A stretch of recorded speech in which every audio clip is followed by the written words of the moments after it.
Welcome to episode number 519 of Get Paid for Your Pet. Today I'm very excited because I have a very special guest.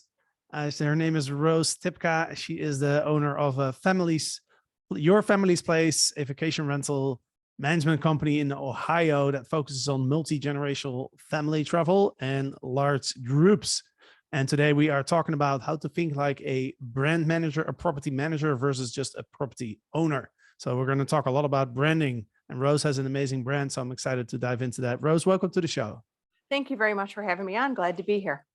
Yeah, I'm glad. I'm excited to dive into this. You sent me some materials before the start of this podcast, and I have to say I'm very impressed with not just your brand, but also the way you have visualized and explained your brand in the PDF that you send out to me. So I think that's very inspirational. To the listeners, like you guys know, Eric and I have been talking a lot about brand and the importance of brand. We really believe that in the future, the companies that are going to do well are the brands and the smaller host, where the host is really the brand, right? Or a combination of both. But that's where we really believe that the industry is going. And I'd love to get your opinion on that as well, Rose. But before we get into it, could you give us your background story? Like, how did you get into the vacation rental space? Sure. I like to always start the story by saying the end because it's everybody's favorite part. So my husband and I work together in this. And so the end of the story is my husband was right. So I'm going to lay that out there. He was right. It was actually, we started in 2017. And this is back when real estate was pretty flat. So we're in a more rural area of Ohio where land is pretty plentiful. And it was during a time where things were sitting on the market for a long time. It was also when I was enormously pregnant with what was our fifth child at the time. And I was going to have the baby what felt like any moment. And my husband came to me and said, there is an auction for a piece of property. It was 20 acres. It had a private lake. And he said that he thought that we should go to the auction and buy it. You need to keep in mind that at that time, number one, all I could think about was having this baby. And we were not in the real estate market. He was working at another job in a totally different industry. But he was foreseeing a career change for him. And there was something about this property that was calling to him. Of course, I said, no, I'm about to have a baby. He bought it anyway and then didn't tell me. That's a pretty bold move. I don't know. And That's then impressive. that's a pretty bold move. And so, within, I think 24 hours of him buying the property is when I had our baby, and he decided it probably just wasn't the best time to break the news to me that we had bought this big property. And so once you start going down that path, it's really hard to back out of it. So fast forward about 6 weeks later, we are at a party and our real estate agent is there, who we work with a lot. And she's not just our agent, but she's a really great friend of ours. And she said to me, hey, we close on the property next week. And I said, excuse me, what property? And that's how I found out. But here's the thing. My husband was right. When I went there and I saw the property for the first time, it was special. There was a house on the lake at the time, and it was the dump, and we needed to do a big renovation. I had some good experience with project managing renovations, and so I threw myself into it. And I saw what he knew was there, was that this was a special piece of property. It was a special location, and that this was going to be the beginning of the next phase for us. And so that's sort of how we started. And we really invested good time in learning the business, reading a lot of books, doing a lot of research on operations, on how to manage the houses and all of that kind of stuff, and really giving ourselves that time and space to really understanding what we were doing. We decided to expand out into another property that was bigger because we wanted to go with bigger size properties because we have a big family. There weren't a lot of very big properties in our area. And so since we could never find properties that were big enough for us, we decided to make that ourselves. And that sort of was the beginning of what we wanted to do. We wanted to do big properties on big pieces of land so that large families or groups traveling together could all be together in one space. And that's sort of how we've stepped things along to where we are today with Your Family's Place. Yeah, always feel like solving your own problem and being your own guest avatar is the best way to really understand like what are the needs of your guest avatar, your clients. So that's amazing to hear, and I love the story and how you started it. He was right. That was yeah, that's definitely a bold move of It is. It is. I mean, yes, you know me. That is a bold move. But hey, you know what? He was right. He was right. And it has allowed us to pivot into an industry that we both feel very passionately about, so that we can help other families like us have the type of vacations that we want to have. Yeah. Because vacationing with kids it's not easy. So as parents, sometimes we say, are you on vacation or are you having a trip? Because my kids are on vacation, but I'm pretty sure I'm having a trip, and those are not the same thing. I want families to all feel like they're on vacation, because that's how I want to feel. And there's a big market for that. Yeah, for sure. What are some specific needs that a family has when you travel? You have 6 children. Like when you Yeah. travel with your 6 children, like what are some of the specific needs that you have as a family when you travel? Mhm.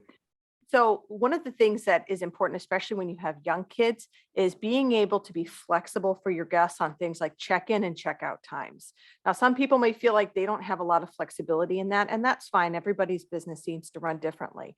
But I get a lot of messages from mothers who say, I need some flexibility on that check-in time because of my kids' nap. You know what? I get that. That's a big pain point for parents trying to travel with kids.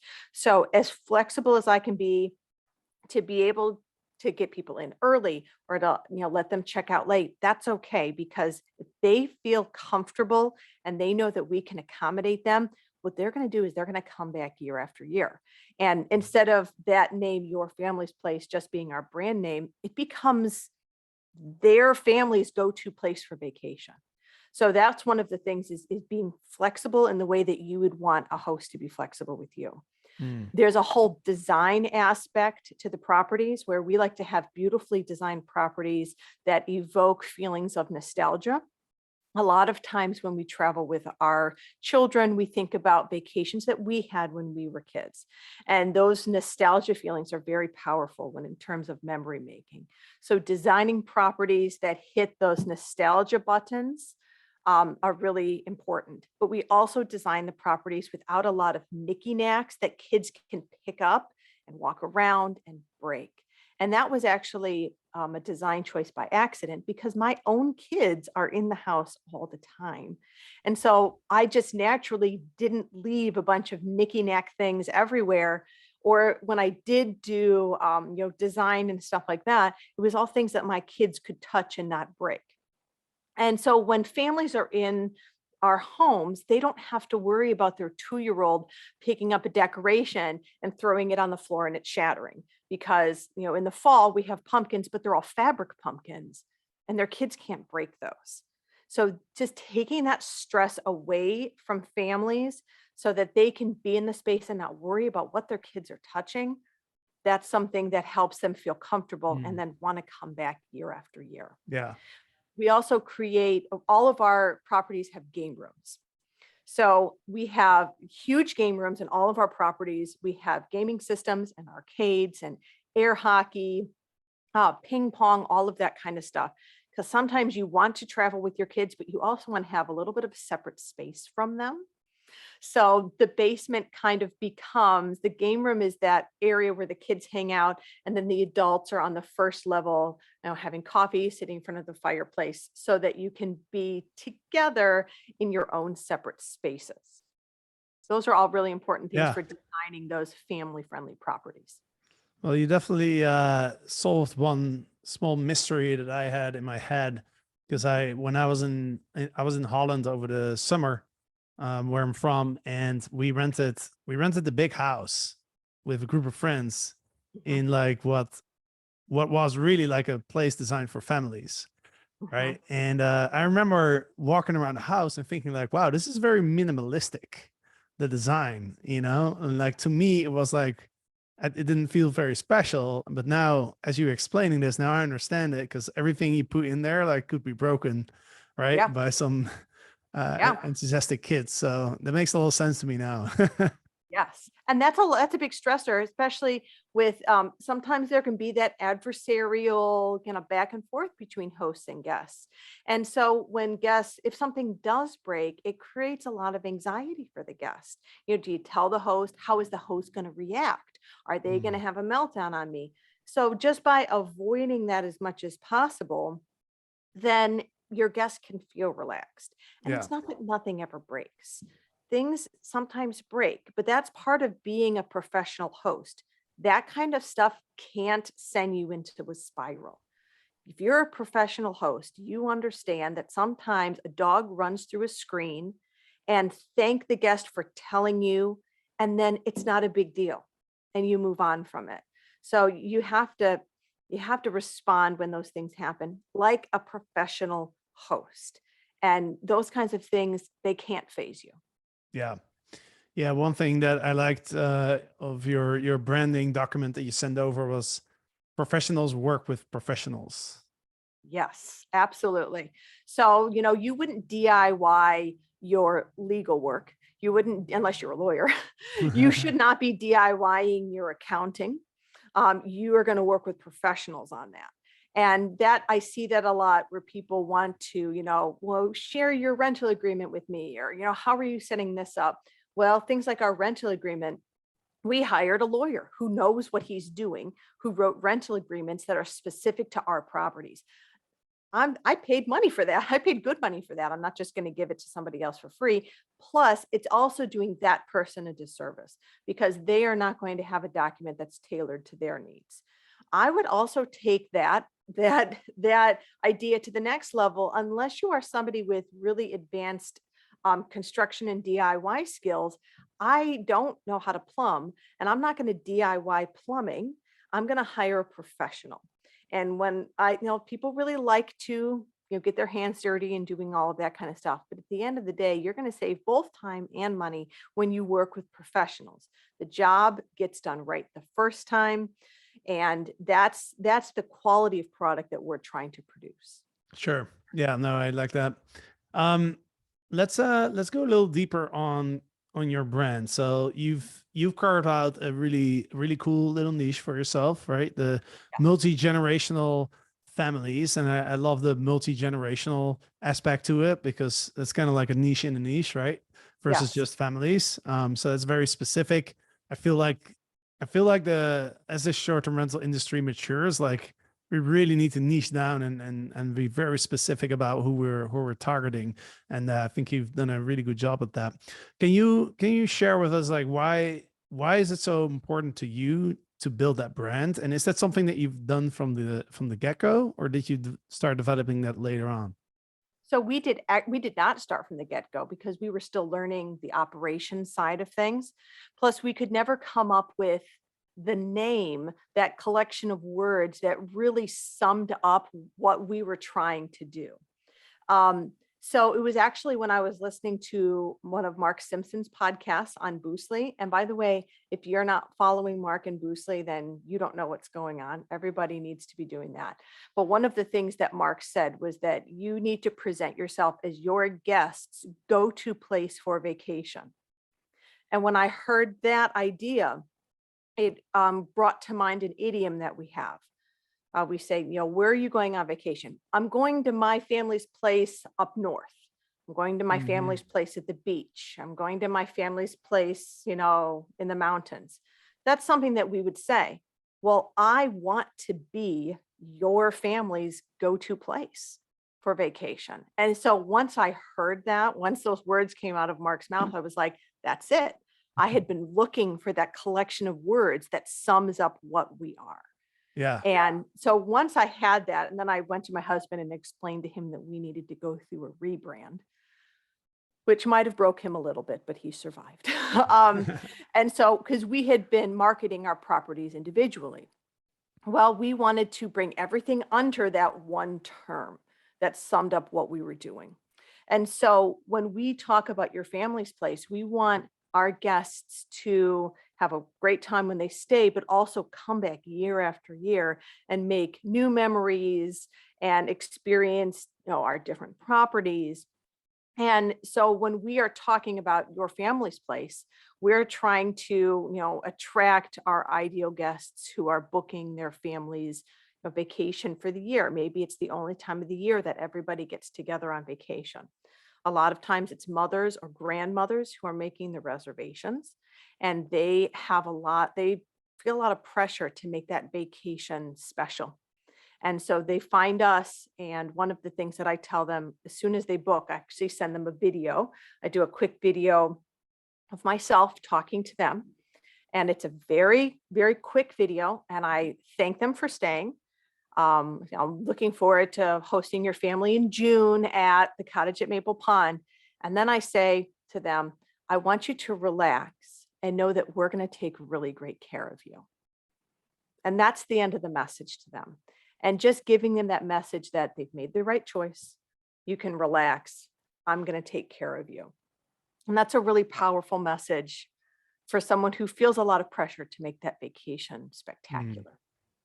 Yeah, and that shows the power of really understanding your guest avatar, right? Doing those things, because you basically how they feel, right? And you're sending that video message, which I think is amazing that you're doing that.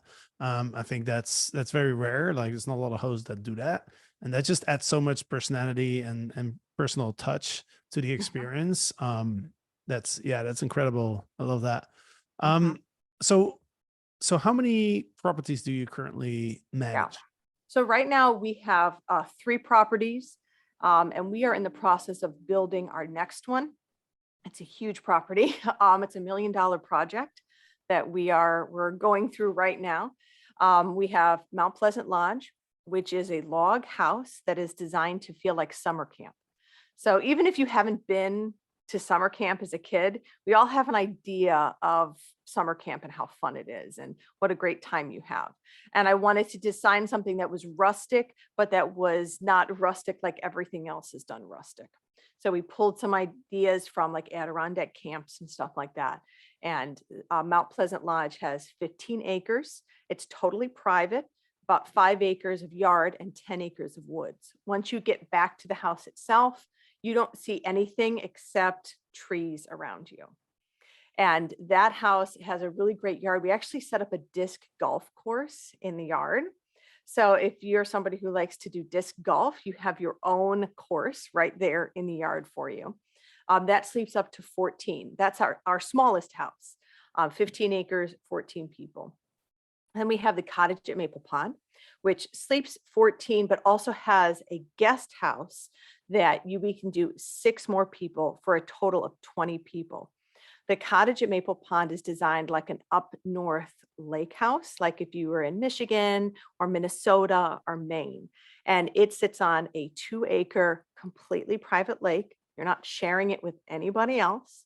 The lake is stocked. And we have actually over the years trained our fish. You can do this. You can train your fish to hang out around the docks. And so when our guests come, picture grandpa down on the dock with his grandkids, and those grandkids are going to catch a fish. And we've trained our fish to do that. They throw themselves on the hooks, but that's part of the experience. They want to have that experience. We also provide canoes and kayaks and stand-up paddle boards, all of that kind of stuff for families to enjoy the lake as part of the experience. You're not just staying in the house. You have your own private lake. And we are under construction right now on our next project. It's called Middle Haven, and it's designed like an English woodland cottage. It has 2 lakes. We installed 2 lakes, and they are in the process of filling. And those lakes are connected by a waterfall. It's a rocky waterfall. We're really swinging for the fences on this one. It's a huge house. It's 4,000 square feet. It accommodates 16. There's an apartment over the garage with room for 6 more people. And then we're doing something a little different there, and we are building a couples retreat. It's called the Conservatory, and it's designed like a Victorian conservatory. And that is a space for couples to retreat and have a little bit of privacy. We often have groups coming for weddings, and the married couple, the newly married couple, is looking for a spot to be following the wedding where they can have privacy. And so we are under construction on that project right now. Amazing. And so what I want to talk about now is like, I know there's a lot of people that are probably listening, because a lot of hosts that we talk to, when they think of a brand, they think of like the Marriott, right? And like the Four Seasons, of like these big brands, right? And they don't associate with that because they're thinking like, oh, well, I'm a small host, I only have like 3, 5, maybe 10 properties. Like, for me, I'm not a brand, right? And what we always try to inspire people is like, everybody has a brand, even if it's just you, and you are the brand, right? So can you go a little deeper on like, how do you build a brand as a small operator, and why is it still so important to do that? Even if you have a few properties like you do.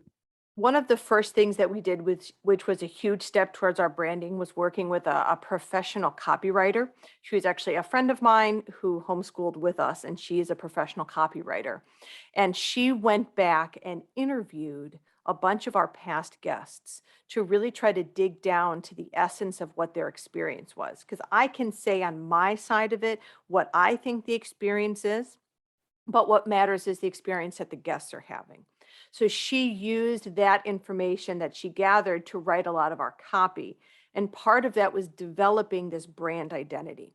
And so one of the things that she produced through interviewing me and interviewing our past guests was a chart. And that chart says what your brand is, but the other side of it is also what your brand isn't. It's just as important to know what you're not. So for example, our brand is not a sarcastic brand. Like some people think sarcasm is funny, and don't get me wrong, I have a sense of humor. But my guests don't want to feel like I'm going to go on social media and blab about how dirty the hot tub was when they checked out. Like, that's not a good look on me. That's not, Marriott or Hyatt. They aren't going to do that. That's not part of that high-end experience. So working with our copywriter helped us really hone exactly what our brand voice was going to be, but also very clearly laying out what it was not going to be. And a lot of that information is stuff that you saw in the media kit that I sent you. These are, these are our brand values. It was things like nostalgia, old fashioned, hospitality. And using a professional copywriter helped us hone that big time. One of the things that I think really helped when it came to brand development is putting yourself in the place of the guest. Since I am the ideal guest, thinking about how they're using the space, trying to get that information out of them. We do that in a couple of different ways through surveying our guests and leaving comment cards and stuff like that. But I really, when I look back in time, I think that work that we did with the copywriter was so important because it was laid out. This is who we are. It's also who we're not. And it was identifying what our brand voice was going to be. Yeah. Yeah, and I love that you added the brand standards, the words that you're using to that PDF that you sent me, the core values, which we talk about quite a lot. And I feel like this is the type of work that I think a lot of hosts kind of skip, because they're so focused on just like, how do I optimize the prices of my listing, and how do I get more bookings and more properties. But in the end of the day, like, this is super, super powerful. What you're doing, right?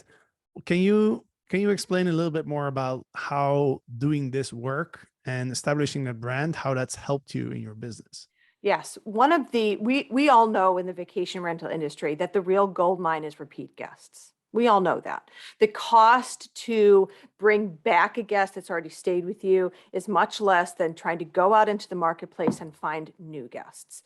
For example, I just read a book called Never Lose a Customer Again, which talks about the importance of retaining your existing clients, or in our case, guests, and having, lowering that churn rate, because that person who has stayed with you or been your customer in the past is more likely to pick you in the future. Now, when you don't have a brand, if you're just a property manager with 5 or 10 properties and you don't have a brand, what are your guests loyal to? Are they loyal to that individual property? Are they loyal to you? It's better to give somebody a feeling, a logo, an idea of what it means to be loyal. And by developing that, we have been able to take our property, our collection of properties, away from always relying on the OTAs for all of our rentals and converting people repeatedly into direct bookings. There's a lot of talk about needing to be independent of the OTAs. We don't use Airbnb for any of our properties. We do use Vrbo, but we have been able to take this brand and use it to educate our guests on Book Direct and convert them in the future into repeating guests that come back year after year and are booking direct. And that's the real money payoff right there, is we have people that are coming year after year who we already know are excellent guests, and they're booking direct. Yeah. Yeah. What's great about repeat guests as well is, other than the cost to acquire, it's also, they already know the property, right? So there's less questions. They're probably not going to cause any issues. So it's just overall, it's just, yeah, it's a very nice guest to have. Yes. Yeah. One of the things that I'm gearing up for as we're getting closer to the holiday season is I have my list of my top 20 highest grossing guests, the people that have stayed with us the most and spent the most. And so now I'm doing some research on them to figure out, how can I send them a really great Christmas present? It doesn't have to be expensive. It's about being thoughtful. Mm-hmm. So for example, my top grossing guest that has stayed with us in the past, I saw through her page that she went to Cornell.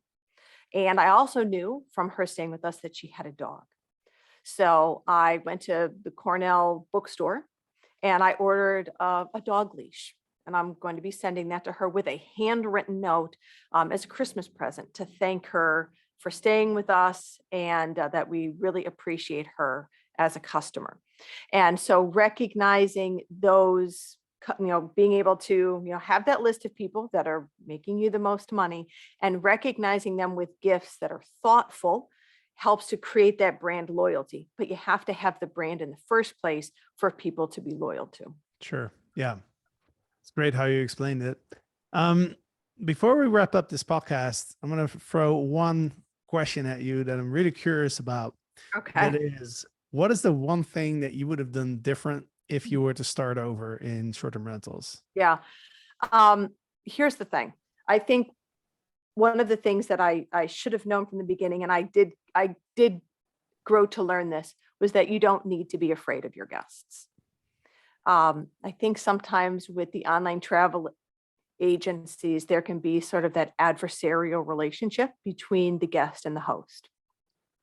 My guests have nothing to fear from me. I am a professional host and I'm going to take great care of them. And so they don't need to be afraid of me. And I also don't need to be afraid of them. Not only do I manage these properties, but I own these properties. And if something is not working for me, I don't answer to anybody but myself. And so if I could go back in time, I would tell myself to not be afraid of the guests, because you're going to take great care of them. And when you do that, when you open with that message, I'm going to take great care of you, you're attracting the right guests that you're going to want to come back year after year. It's so funny. I remember when I got started with Airbnb, and that was back in 2012. I had friends who wanted to do it, and that was always like the one thing that I always had to convince them, right? Because they were always telling me like, man, like, you don't know you're getting into your house. Like, this is dangerous, And I would always tell them like, you know what? Like, let's just try it. Give the humanity the benefit of the doubt and just see what happens. And like you said, like, 99% of people that will come for our homes are very respectable and amazing people, right? So Absolutely. I mean, yeah. there's going to be bad guests, and you know what? You got to let it go. You're a professional property manager. You got Mhm. to let it go and move on to the next person. That person is not going to be somebody who's loyal to your brand anyway. I found that a lot of times, you never hear from them again because they know that they were bad guests. You know what? There's going to be bad guests. Let it go. Move on to the next person and invest your time and energy into somebody who's a better match for your brand, because that person will come back year after year. Love that. Well said.